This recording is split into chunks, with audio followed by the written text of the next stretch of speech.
What's going on, Nick Ross? How's life, my brother? It's going great, man. Just got back from exchange. Didn't have to travel far. I was out here in Denver, but it's good to see everybody in person as always. Heck yeah, dude. I totally agree. How was exchange? Good time? It was really good. Yeah, I think we had a lot of great conversations, and it was just a larger crowd. Obviously, we talked a lot about security, so it was great to kind of preface before this call today too. Yeah, fantastic. Awesome. Well, to everyone watching, man, it's great to see y'all on. Thanks for joining today. This is episode 1 of Above the Stack. I am absolutely purely delighted to be jumping into this with my buddy Nick. This is going to be so much fun. And man, I'm just seeing all the people flood in. Let's highlight some people here. So, got Dean Trimpellis checking in. It's good to see you, brother. Alex Farling checking in. Good to see you as well. Mary. So this is all live streamed out to LinkedIn and to YouTube. So if you're watching there, or I think we're trying to get it into the Empath app as well. So if you're there, hey there as well. Glad to see you. Why don't we do some intros as we get started, Nick? I thought we would just kind of jump into like who we are and what the mission is for Above the Stack and what we're really going to be talking about throughout this entire series. And I'll tell you, Nick, I don't know about you, but we're kind of learning as we're going here, and we have a lot of plans for taking this in the direction that y'all want to go. So welcome to Above the Stack. Nick, you want to do kind of an intro of who the heck you are and what you're all about? Yeah, absolutely. We are, as Dean is calling out, maybe not in space, but you never know. We could have created this artificially here, but yeah, I'm Nick. I'm the CEO and co-founder of CloudCapsule, which is an automated assessment tool for Microsoft 365. Most people know me though from my YouTube channel, which is T-365, which is all about Microsoft education for MSPs. I've been doing that for close to 8 years now.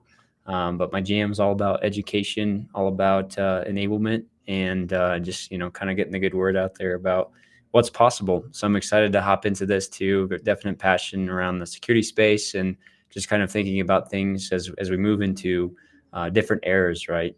Between AI and the things that are coming down the pipe. Yeah, man, I love that. Well, thanks for being my co-host today and through this series. Couldn't have picked a better person and a better expert. So, and just Nick, I appreciate all you've done. Those y'all don't follow not just Cloud Capsule, but everything also that Nick does on his YouTube channel. I run into MSPs all the time. Like, I know Nick, I've never met him, but like I watch all his stuff. And man, givers are the ones that win in this world. So I really appreciate that about you. Hey, I'm Wes. I am one of the co-founders of Empath. Really glad to be with you. I'm a cyber nerd at heart. Been helping in that journey, especially in cyber strategy for years, and love helping MSPs in that journey. It's tricky, it's hard. And as Nick knows, the only way the SMB sector is made secure is by MSPs, hard stop. And I'm passionate about that. I love the fact that as an MSP, you have so much opportunity in front of you, but the challenge is difficult. And so, Nick and I feel like it's our job to help with that and really to kind of bring you above the stack, so to speak. We kind of were joking around with our promo of like, no one cares about your stack, bro. But really, it's really about is jumping deeper into that. And so, Nick, what are the things you're most excited about this series? What gets you the most juiced up? Yeah, I mean, there's definitely a ton of things here. I think, one of the big shifts that I feel like I'm seeing in the space and talking with a lot of MSPs as well too is just kind of moving in from some of these more what is seen today as support-driven, commodity-driven services into very much, specialization in some respects, but also thinking about, kind of your progression into value-based services.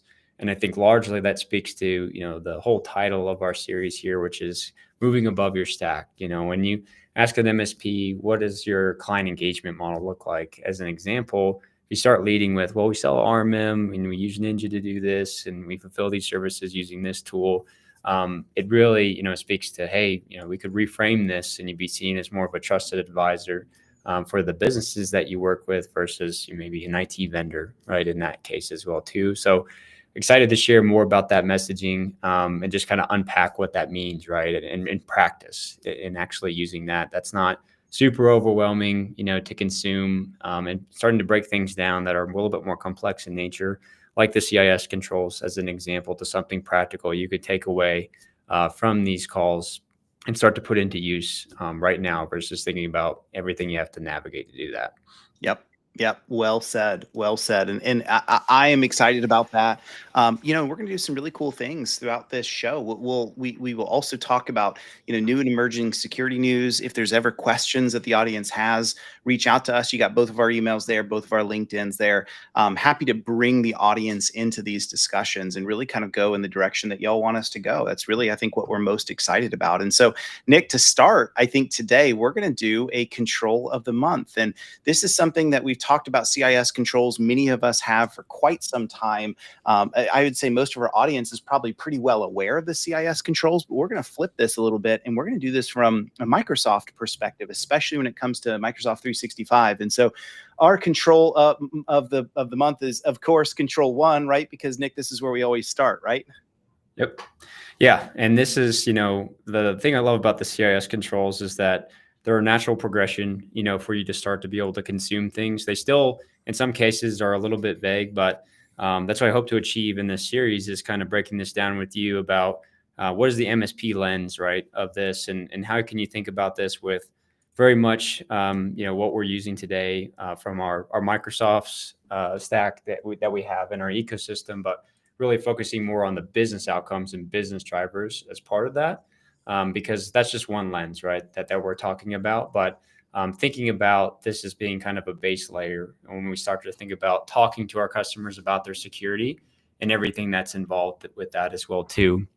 So on the Microsoft front, and just the things that you're doing within the CIS controls there's a lot of use cases I see where kind of MSPs are getting hung up in thinking about the proliferation of all of their assets. I'm not sure if you're seeing that, but love to hear your thoughts too, just on, commonly where you see people try to start here and then fumble immediately and then don't move on to the next controls. 100%, right? Like there's so much to say about that. I'd say perfection is the enemy of good, right? And I'm constantly encouraging MSPs all the time to just understand, like, look, get started. Analysis paralysis is a real thing, and if you're not careful about it, you dabble into a little bit of this, you realize just how difficult it is, you realize how far behind you are where you want to be, and you throw your hands up and you say, I'll come back at another time. And I just want to encourage all of you today that that's a normal thing. It's normal to feel like that, and when you put one step forward and then you put another step forward, what you notice is the iterations start to get things better and you start to move forward.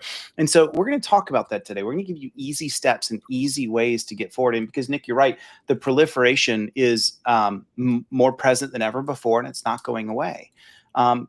And I think that's a wonderful thing. Like, let's not shy away from that. That makes you more relevant as an MSP.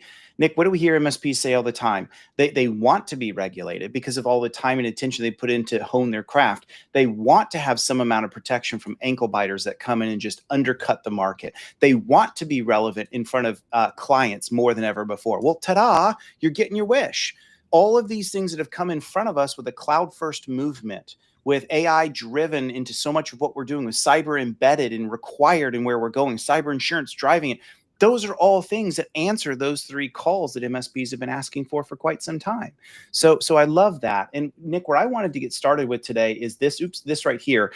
I wanted to do just a quick poll to the audience. So that QR code right there will take you to this Canva link. So you get two things out of that QR code. First thing you get is that QR code is going to give you access to all our slides today, and we'll constantly do this. So you're going to always have a downloadable copy of the slides so you can get to them, you can share them out to your team, you can do whatever the heck you want with them. But also use that QR code and head over to this slide that we're on right now today, because that's going to let you vote. And what we want to know is how many folks are using the CIS controls today. So this will probably take a minute. So we may come back to this in a minute because people have to load this up. But Nick, my experience here is that, and I'm curious what you think too, is that most MSPs have they're either aware of CIS controls, they've dabbled a little bit, they've started to work through them. What's your experience? Yeah, I mean, I think a lot of people are trying to gravitate towards the CIS controls as a North Star. And I think that's great because we do need a North Star beyond some internal checklist that we're trying to maintain that isn't governed, doesn't have the oversight, that you normally would want to have. But additionally, from just even zooming out on the macro perspective, it also helps us attract, larger customers, right? Because we're aligning to these frameworks that they are speaking to as well. And it gives us a way in which we can communicate where we're at and where we need to progress to. So it's a gap analysis tool in some ways for us to be able to articulate to clients about their continuous improvement journey in security. But in most cases, what I see is kind of what I was mentioning before, where we have a lot of aspiration, to go into these services, but we don't feel like there's a not, there's enough enablement material for us to get going. And some things are a little bit vague, but we also have the fact that every client's a little bit different, right? And trying to pair this out is really, hard to do as well too. Yep, yep. It is. It absolutely is. And so, again, all the more reason why we're going to be jumping into all of this. And so, Nick, I want you to kind of take it away for a good portion of this segment. I want you to start talking to us, if you would, about inventory, especially in Microsoft 365 and Azure, because I think a lot of us have gotten better at understanding how to do like on-prem inventory. I might start with what my RMM sees. I might start with vulnerability scanning data. And I have some amount of a local source of truth that it's an easier starting point, but boy, we get confused and we get really tripped up when it comes to Microsoft 365, don't we? So walk me through some of this, if you would.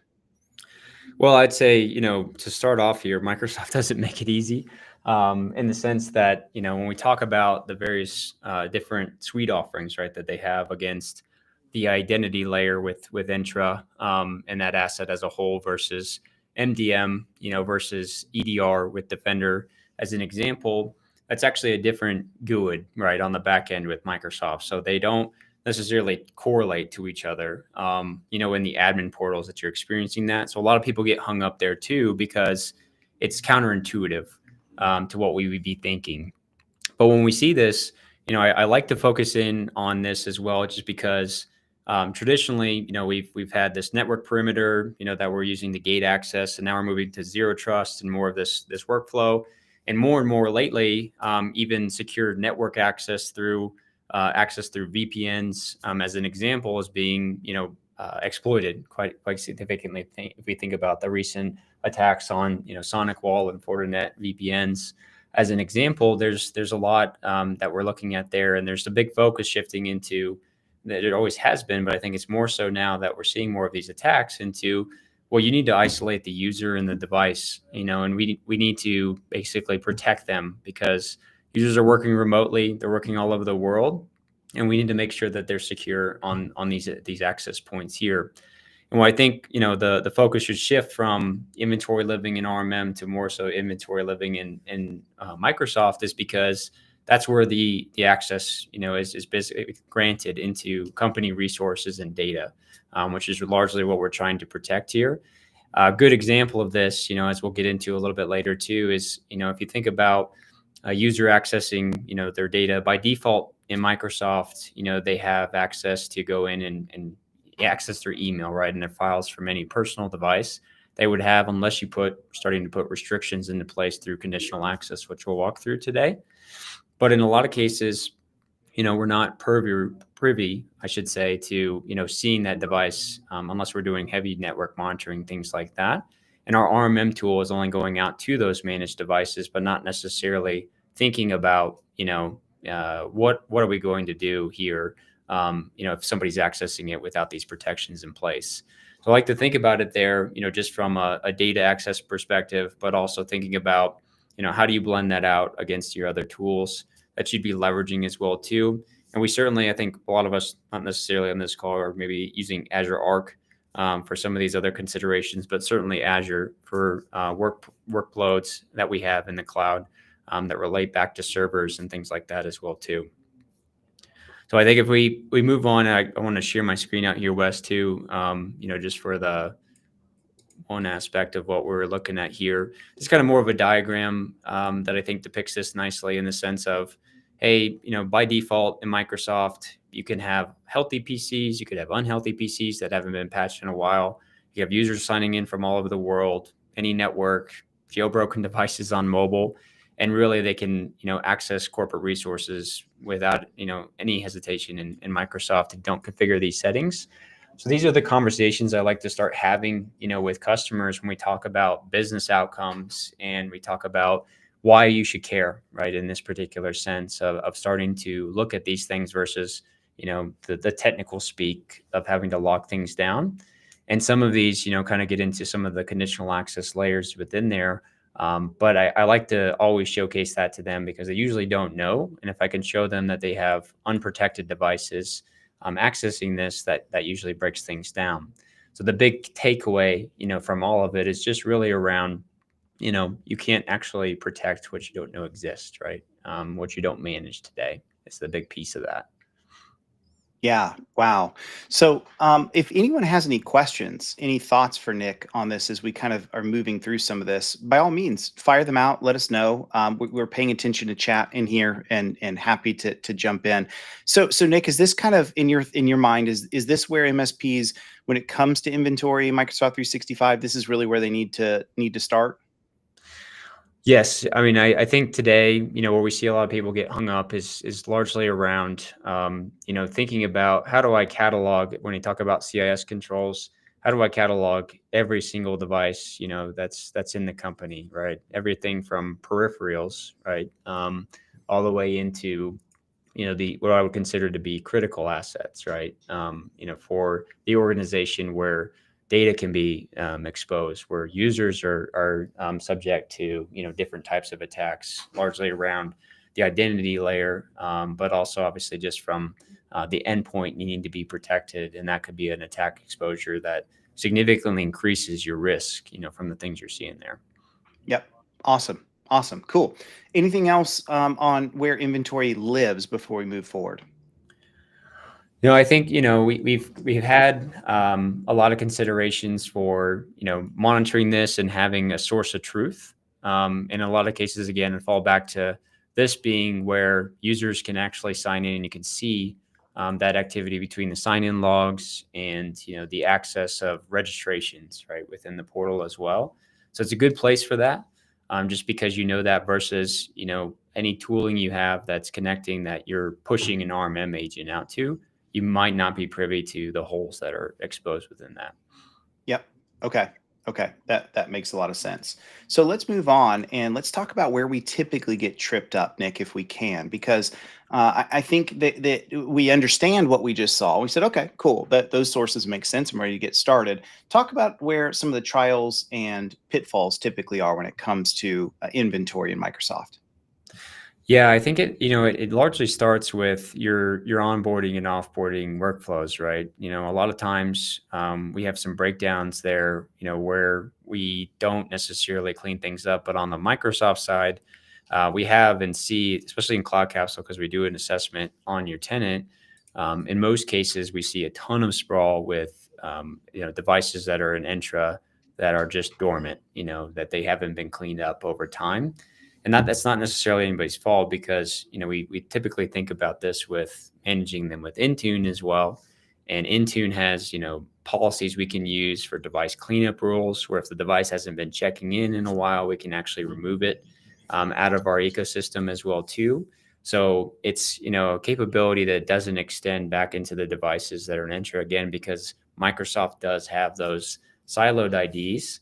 So in a lot of cases, we see these dormant devices sitting in Entra that are still active, could still be used if they were picked up either maliciously or otherwise, and it creates some exposure there. But it also gives you an inaccurate view of what's actually active within your environment and what you need to protect and isolate and lock down.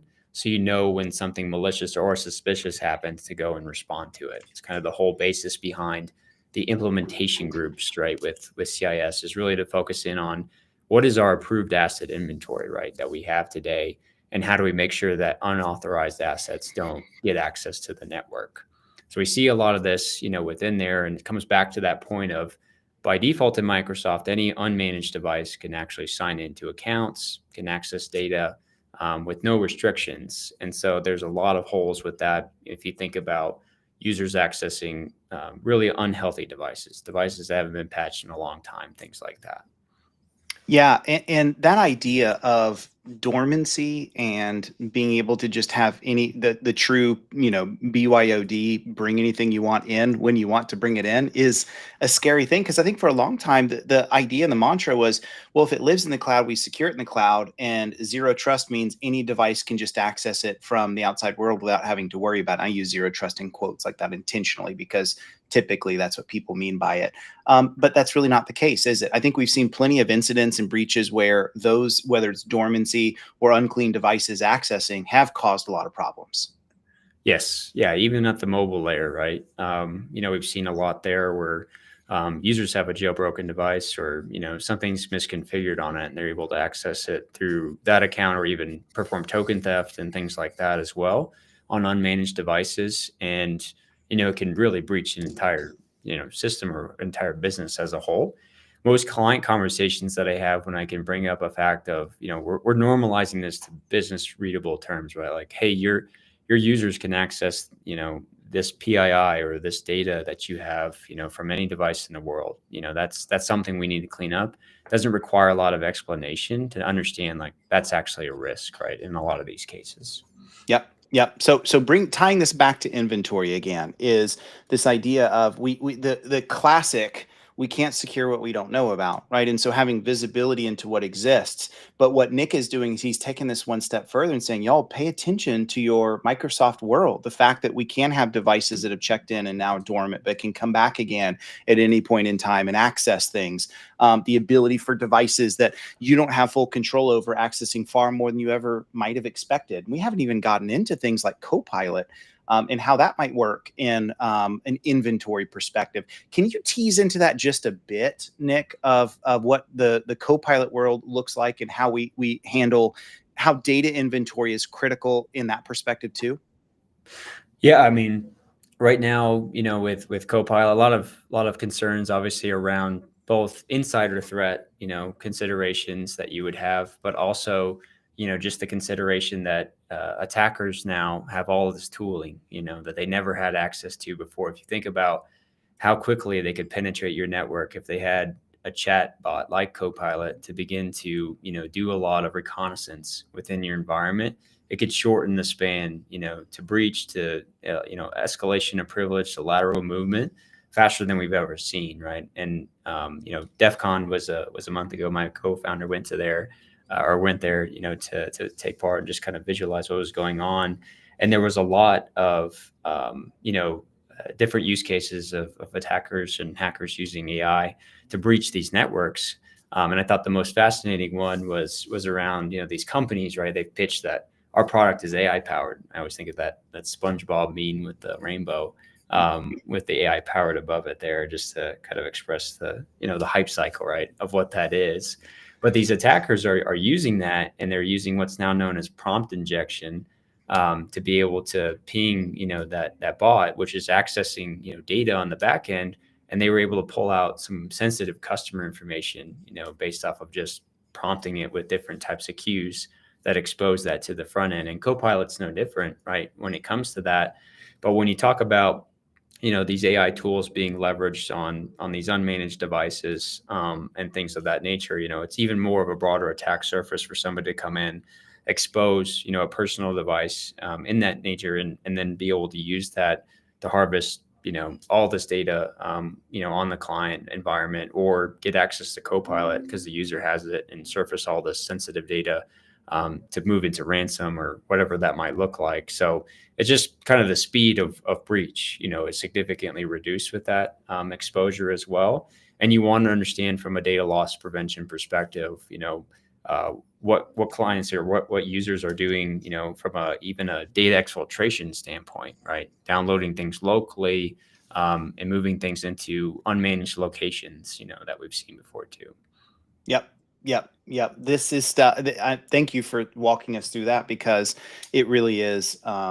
It really is a big deal, and we can't just slap the AI on all the things and expect everything to just go flourishingly well. We're going to run into those issues. The data governance and control over that data is just so important. So yeah, I love that. So let's switch topics again, and let's jump into some of the technical must-do options. And by the way, I think people were able to fill out the poll that I did earlier, but I don't think it showed it live because I didn't have that Canva live thing. So sorry about that. And hopefully everyone can still kind of read the screen here. In fact, let me just change the view here. There we go. That might be a little bit better.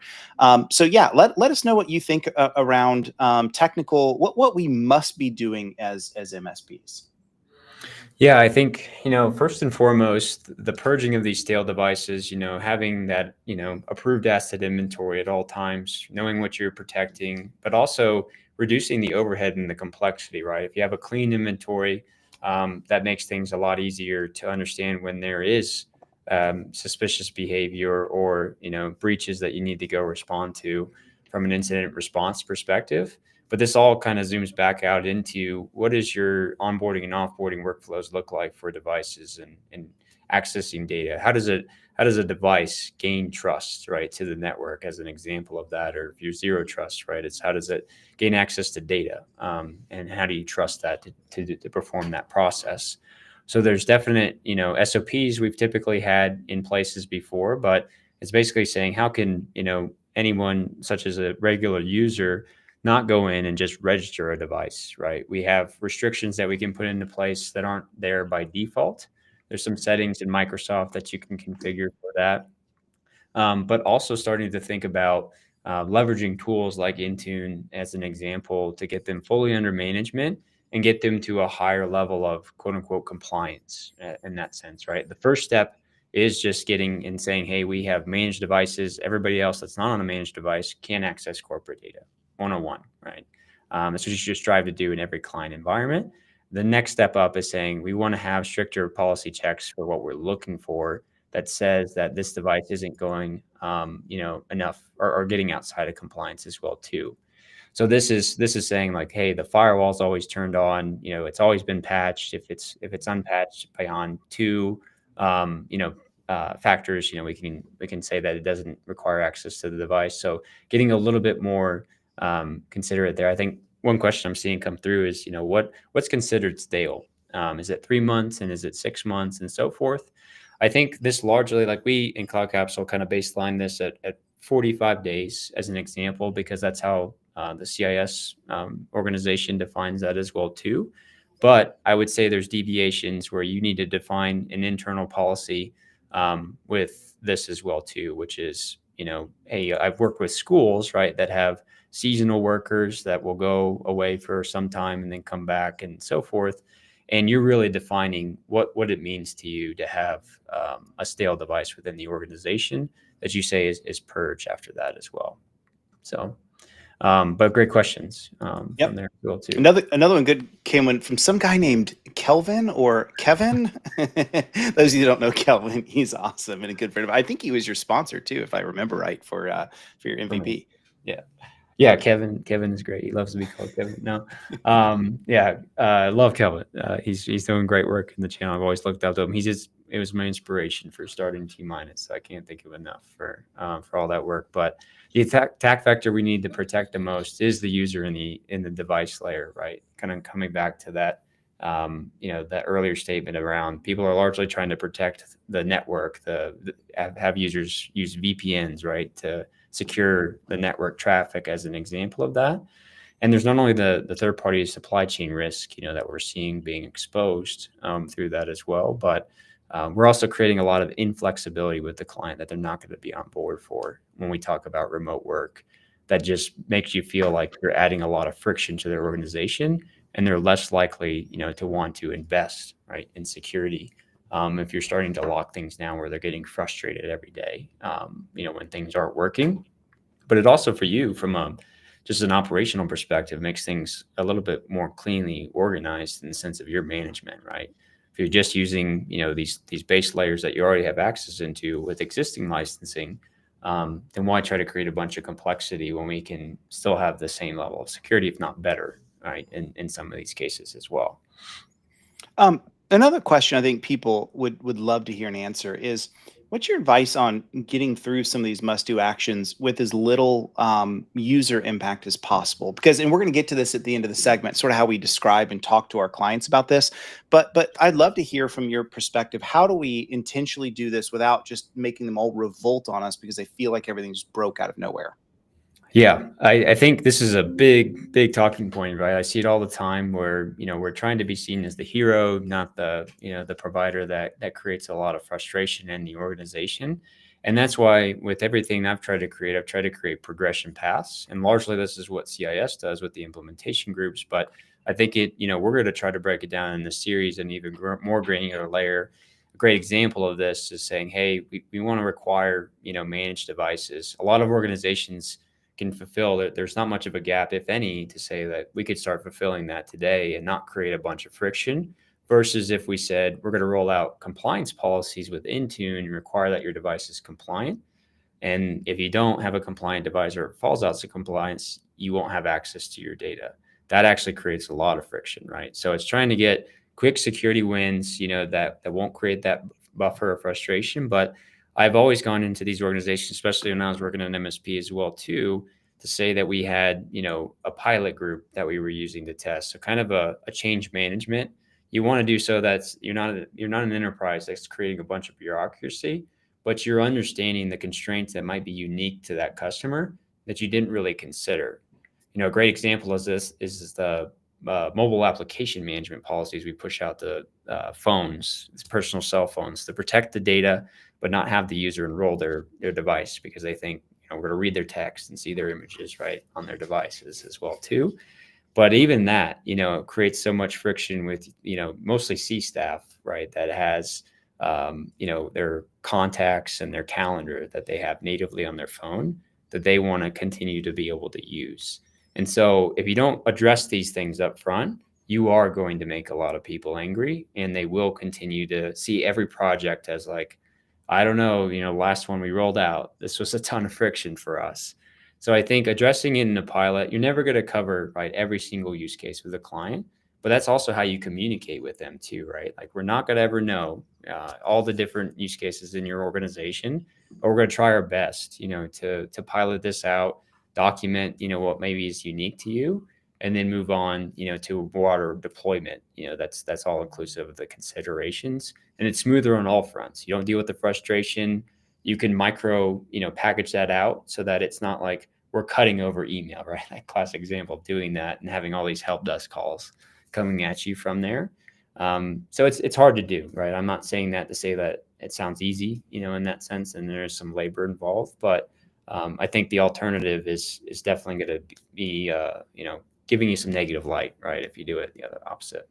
Yep, yep. It's all well said. And to me, what's nice about that too, Nick, is that it should be a bit of a safe space for people that have been practicing good IT and security hygiene for years, in the sense of like we roll things out in test groups and we really understand what the impact is and what works and what doesn't, and then we learn to make sure that we have executive buy-in and understanding of the why behind what we're doing, not just because security requires it, but because we have to protect what we need to, the assets that are valuable and need protecting. We'll get into that at the end of this segment, some things that I think will be helpful for you to learn how to message this correctly. But that's why I asked the question. I love your answer. And to me, the thing that stood out most is just that idea of like, we'll just blindly flip a switch on, understand what you're doing, be a student of the technology you're using, and then roll it out in small increments to understand what the impact is. And so you can get in front of those things and learn how to message things correctly, because we do have to understand our clients are very important here. And we have to be careful about how we roll the right things out. So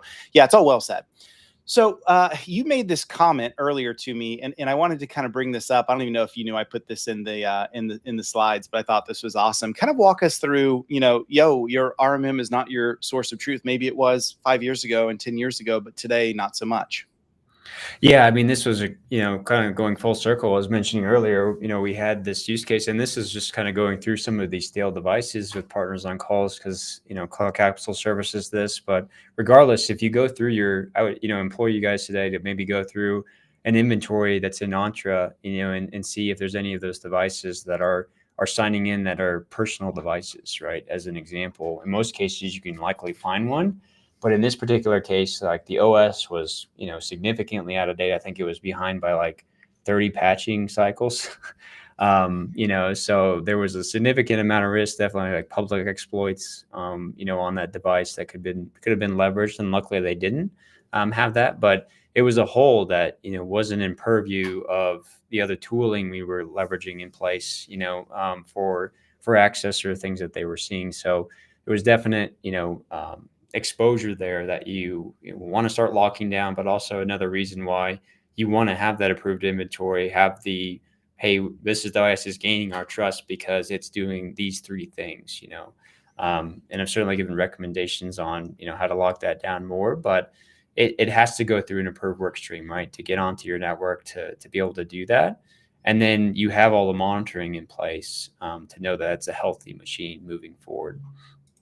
Yep. Okay. That makes sense. And just a word of warning for folks, right? And just be aware if you're leveraging, I don't want to say old technology, but if you're leveraging tools that are not fully suited towards your new architectures, you need to reevaluate that, right? And this is why, again, all good security frameworks come back to inventory, because it helps us work through that assumption of things that might have materially changed. Same thing with like risk assessment frameworks, which is why like we're asked to be doing risk assessments every time we make material changes to our infrastructure and our architecture, just to make sure we've thought through those things to say, you know what, yeah, we may not be able to see some of those things. What are we doing about that? So I love it. And we're not trying to overwhelm you here. I know there's a lot to do as an MSP and a lot to think about, but I think the goal is doing this wisely, intentionally, and understanding the tools that are at your fingertips makes this a lot easier. And so, with that kind of being an intro, walk us through this right here. Some questions we might want to be asking ourselves to really help us think through some of this. Yeah, I think the most basic question is can any user sign in from any device, right? To Microsoft, as an example, can they sign into their data? Is a more broader question there that goes outside the Microsoft ecosystem. But then like I was saying, how does the device gain trust? How do our onboarding and offboarding processes look like? But focusing again, not at the full breadth. This is where again where I see MSPs hung up on thinking about every single device type. When we were in our MSP, it was like every peripheral was an IT glue, and every workstation and every single network device, our switches and so forth. And it was overwhelming to think about like gathering every single piece of metadata versus these really critical assets to start off with, which is just what do the workstations look like that our users are accessing daily that have the biggest risk exposure to us. So it's really just kind of the prioritization behind that as well too. Yeah. Yeah. Okay. That makes sense. So any areas where you feel like if you had to point to one of these three that you feel like MSPs are probably weakest at, which would it be? Well, I'd say today that the number one, can users sign in from any devices where I see the biggest holes, and we see that in CloudCapsule through most of the tenants that are onboarded. They don't have a policy in place that restricts device access to corporate resources. And I've even shown in previous videos too. This could even help with these very much growing attacks today, like adversary in the middle, token theft, and phishing. This can actually prevent that from occurring through that phishing flow. So not only does it, fulfill like an approved asset inventory, but you have this ripple effect of security that can really help protect a lot of these incidents where this is where the leadership aspect to me becomes the focus of, instead of looking at reactive post-breach mitigation tools, we really want to shift the attention span to what are the policies we can do, not only to implement and get, some of these core foundational elements in place, but thinking about that preventative posture. So not answering a call in the middle of the night saying the user signed in from Japan, right? As an example, like some of these things that you'll do will compound with what you're looking at again as well. So I think that's the biggest one that I see, and obviously the process has to be in place for you to maintain access of those devices coming onto the network. Yep. Yep. Okay. That makes sense. That makes sense. Any thoughts? Let us know. Any questions? Any feedback? Avi, good to see you on, brother. So once again, LinkedIn doesn't put my name, but now it's showing your name, Avi. I was wondering who that LinkedIn user was, but I appreciated the security offset going on there. So nice job, Avi. All right. So let's kind of walk into this one, Nick, if we can. Sort of this idea of like tips of kind of getting some of this going. I know we kind of talked about some earlier tips of like implementation, what to be looking at, but walk us through some of this. Yeah, I think, one of the biggest things you can do is set up a conditional access policy to require a managed device, right? I think, there's policies you can do if you're hybrid, that are more built into the grant controls of a conditional access policy. But there's also, some settings for filtering out Microsoft Entra joined devices, that would allow you to say, these are the only devices that can access resources. And I've shown that on previous videos on my channel, but it's really one of the best policies you could begin to institute that, again, to our point earlier, doesn't create a ton of friction. Most organizations, if not already, they should be narrowing this down into, just managed devices can get access to corporate data within the environment.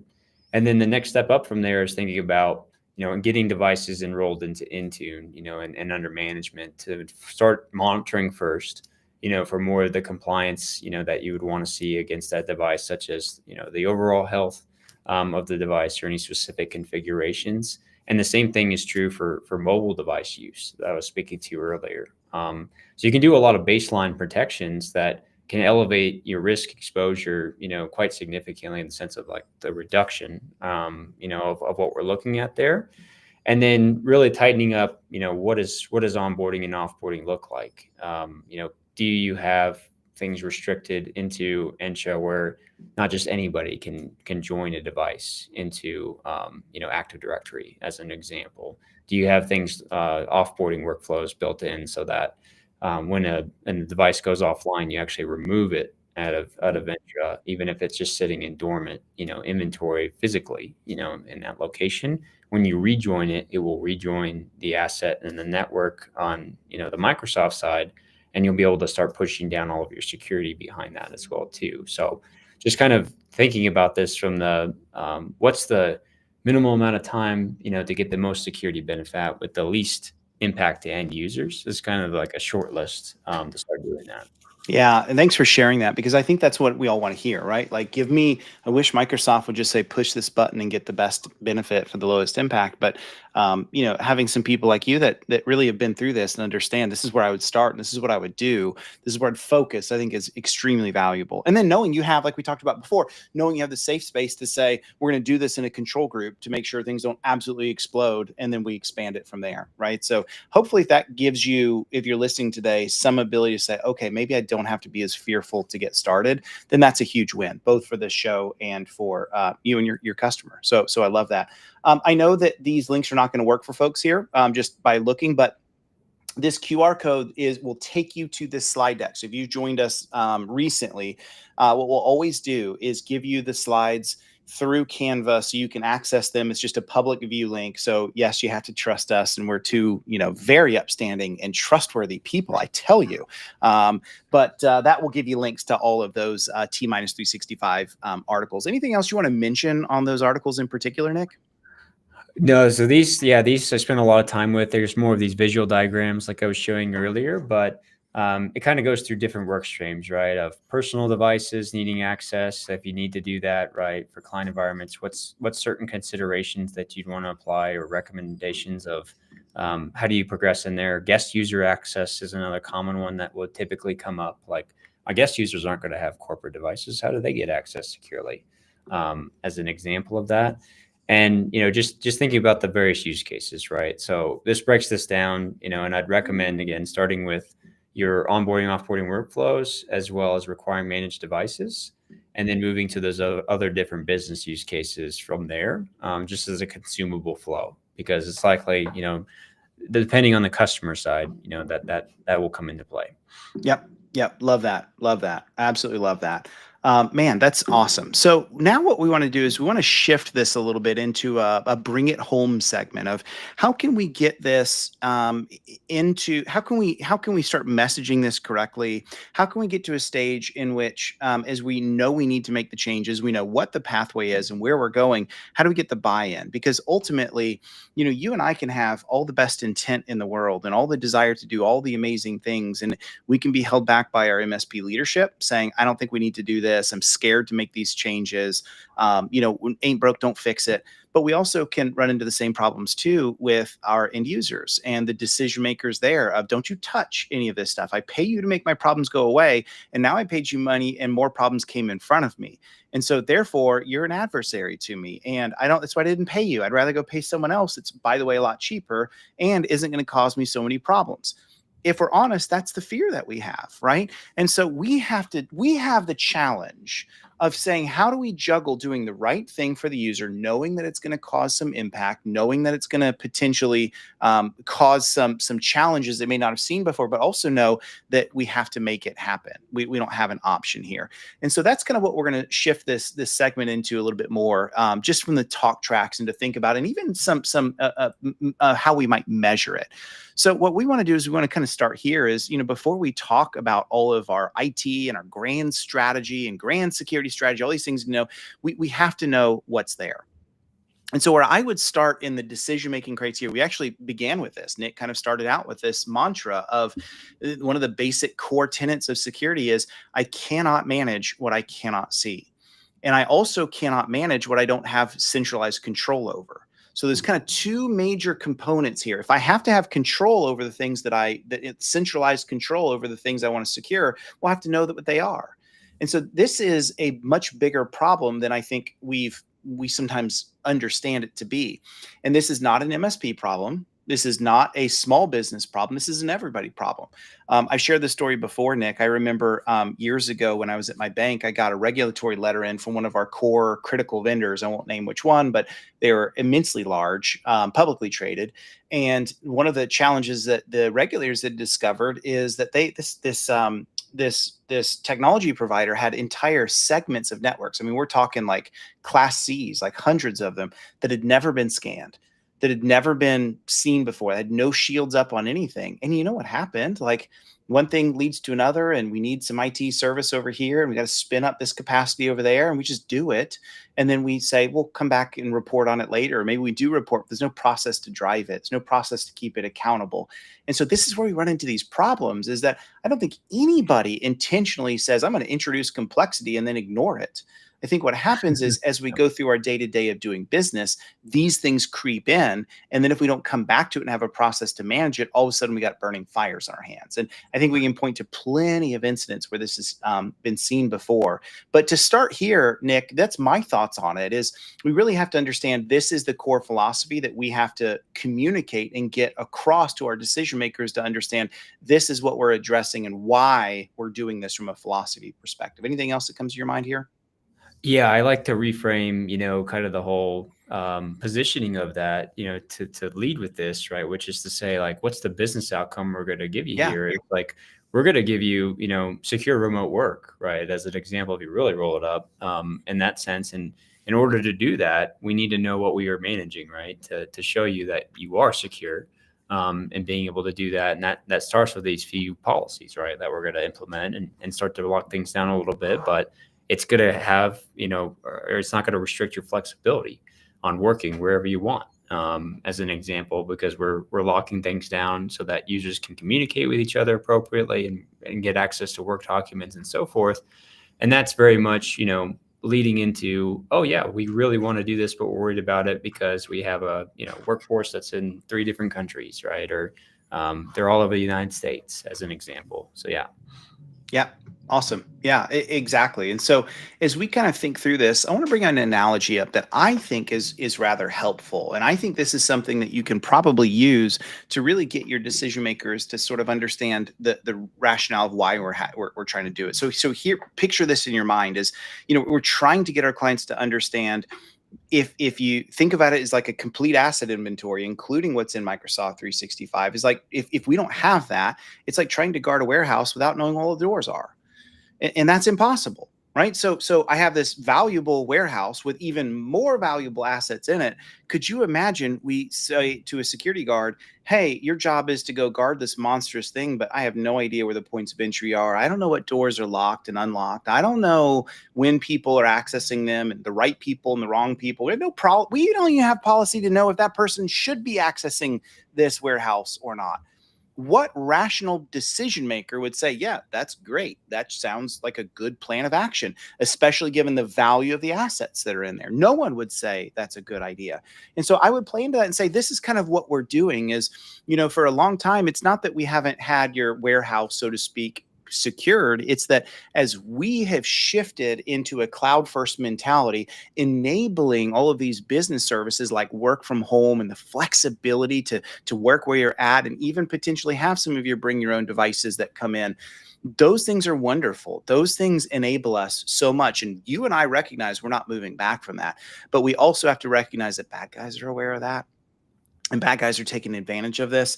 And if we don't put some controls around this and start finding where their doors are and then locking those doors, we're going to get ourselves into a world of trouble. And you might just pause there and say, does that make sense? And a lot of times the decision maker will say, okay, I get that much. I didn't know it was that wide open. And you go from there. But sometimes they might come back and say, well, prove it. How do you know that? We might want to be armed with some examples of breaches. And so let me put you on the spot, Nick, if I might. What are some examples of security incidents, like some types that a client might see that could lead to damages far more than they ever expected when it comes to this? Yeah, I mean, I've seen it, in kind of some of these engagements that I've been doing with certain clients around, AI talks, right? They're approaching us now for a lot of these conversations because they have some type of ROI that they see, right, with AI. And a great example was I worked with a company that, was a loan officer company or more of a fintech firm itself, and was trying to stand up these agents that would allow them to auto process loan agreements. But doing initial investigation, could see that loan officers actually were working from personal devices and were downloading, customer PII locally as well too. And one of those loan officers is kind of why the engagements came up as well too, was he actually, clicked on a phishing link, that we all might get, through our email. But didn't have any of the native protections on, the endpoint, for, the malware protections, the web browser protections, and so forth. And that actually caused, the breach. And then there was data exfiltration, that occurred because they were actually managing that customer PII locally as well too. So that's one example, of some of the things that we're seeing in that sense. But you could think about it both from external threat to internal threat, right, as well too, just from users being able to exfiltrate data. And a lot of business owners are very concerned with that, the insider risk equation that might come up, from users having their personal laptop, but all the, the Coca-Cola formula, right, is downloaded to that personal laptop and exposed there. And then they upload it into ChatGPT, right, and start chatting with it and expose it in multiple different areas. So just a few examples, but I mean, it's your analogy there is spot on in the sense of, basic protections, right, to secure your organization. Yep. I love that. So we're going to come back to this. The business risk here is that if you don't know about it, you can't protect it. And bad guys are preying upon that. They're literally preying upon the fact that they are taking a gamble that the work they're going to do to get an entry into your network is going to pay off in dividends because you haven't done some of the things to really reduce your blast radius or your surface footprint.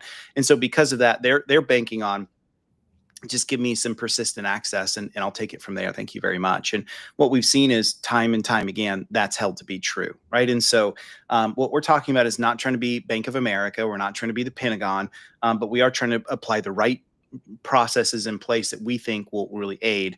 And also, by the way, Miss Decision Maker, we're not going to haphazardly do this. So we've identified a group of maybe 5% of the network. And what we're going to do is start rolling that out and just make sure things are working well. And you can go talk to those people in that test group and kind of find how it works. And yes, there may be a couple speed bumps along the way, but we're going to work through that. So yeah, really good stuff. So I had a comment that came in, and I don't think it's going to show all of it, so I'm going to read it. But it says, you're actually fighting two sides, though. One, the business owner agreeing to the budget, and two, the other company's pretending to do the same thing, even though they're not. The owner can be like, I understand what you're saying, but this other company will do it for less money, even though they won't, the client won't know that necessarily. Yeah. So we talked about this before, sort of that idea of positioning against, competitive MSPs that are trying to come in and say sort of the same thing, right? Of like, oh, well, we're going to be able to you don't have to worry about that with us, and we're also cheaper. And that's a challenge, right? And that is something you have to be prepared for. And I think there's a lot of angles you can take with that. Is, one is to just lean back to best practices and say, yeah, they might be cutting some corners to do that, Ms. Klein. It might actually even be a little bit cheaper. But one of the things we want you to know is we're following actual best practices. There's a whole nonprofit group called Center for Internet Security. They've built out one of the world's leading cybersecurity best practice guides, and we follow that. And I'm pretty sure those other guys don't. And, you don't have to understand all the basis and background to all of it. But what I do want you to know is if they're not following it, they're probably cutting corners. And if you're okay with someone cutting corners in service delivery and putting new risks in that could cost you a lot more money in the long run, then who am I to stop you?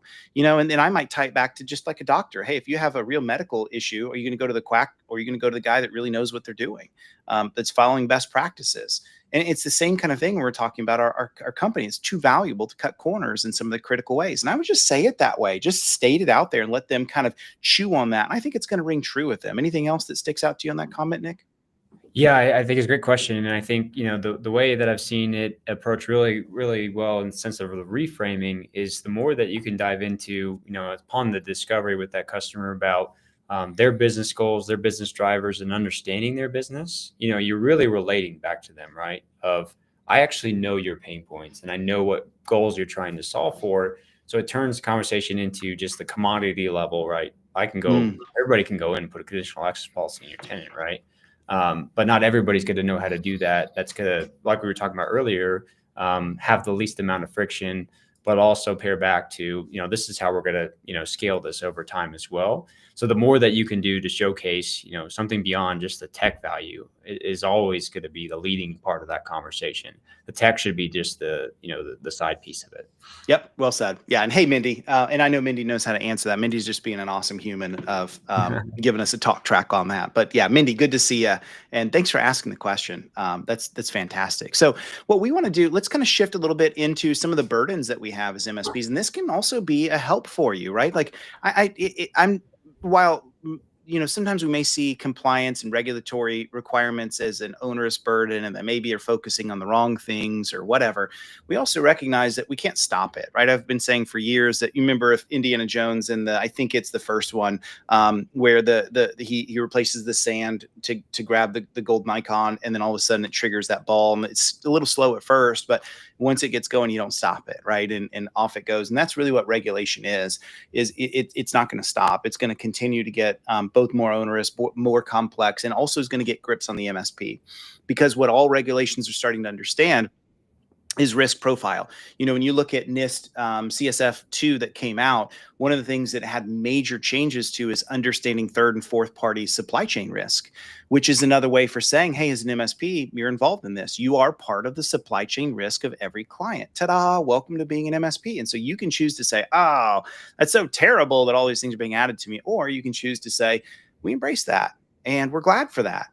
And because that's correct. And we are a significant risk to our clients, and they to us, and we and them to their fourth parties. That's just the nature of the game. So we should probably seize upon that, understand it. And so, you look at this and you look at CMMC and HIPAA, FTC safeguards, and plenty of others that do require some kind of asset inventory. It's not just a CIS says it, but we're starting to understand that almost all frameworks and regulatory requirements have inventory. And I remember this in my bank.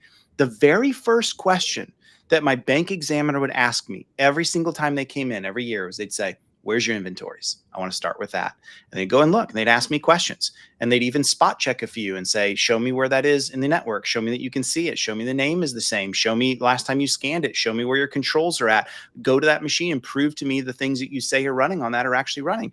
And the reason they do that on a spot check of 5 or 6 is to say, is it accurate? And are you running it? Are you making decisions on it? And so, Nick, I absolutely love that. And I think it's really valuable. And so what I would just say as we kind of close out today is just frame inventory. I hope you like my YouTube image. I didn't find a good one of you. Like, you're going to have to send me some goofier ones other than just like your nice prim and proper one in your 3-piece suit, which is awesome, by the way. But I was like, I'm going to do one of my stupid ones. So yeah, frame it as a maturity journey. Business owners are not afraid to start thinking about all things in iteration. They're not afraid to take things into parts and work on them. In fact, that's what they prefer. Sometimes we are guilty as security people to say, you got to go for the whole shoot match right now. You got to do everything now. And the truth is, that's too much to swallow. It's too hard for the client to understand. They're not ready for the risk. They're not ready for the burden. And so slice things up slowly and give them to things in iteration, because that's going to really help as you kind of move forward. And then just continue to let them know, if I can't see it, I can't protect it. And same for you. All right. Do we want to talk about any of these metrics as we close out, Nick? Any in particular that you would focus on? Yeah, I think, the big thing is just kind of that what you just mentioned, I would kind of piggyback off of, right? Which is we've seen a lot of success in instead of doing like a 6-month long project to get ROI, right? Saying, hey, we're going to do this to increase your security. Then 6 months later, you see it. Is the more frequent touch point behind progress, right? In saying, hey, we've made incremental improvements, but it shows the client, that you're working on stuff, it's moving forward, and they feel really good about that. And so I think, we talk about it from a metrics perspective. We're really talking about the empowerment, right? For secure work. And this is kind of our progress behind that. It's not putting a bunch of stale reports into their face of, the technical speak of all these use cases, but you certainly want to have your own internal metrics, right? That you're measuring, that you're saying this is healthy within the organization. And a lot of that's, obviously management into, broader areas of compliance within there, but also starting to take a look at hygiene.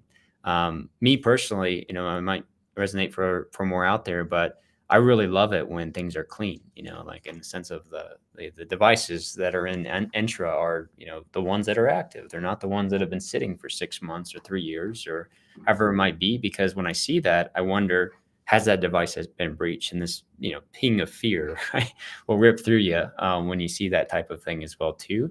So it's more so about, I would encourage everybody out there to try to reinforce like their business decision around the outcome, right? And you can do that with metrics, but it's really enforcing like, hey, this past quarter, we've got you all locked down for secure remote work.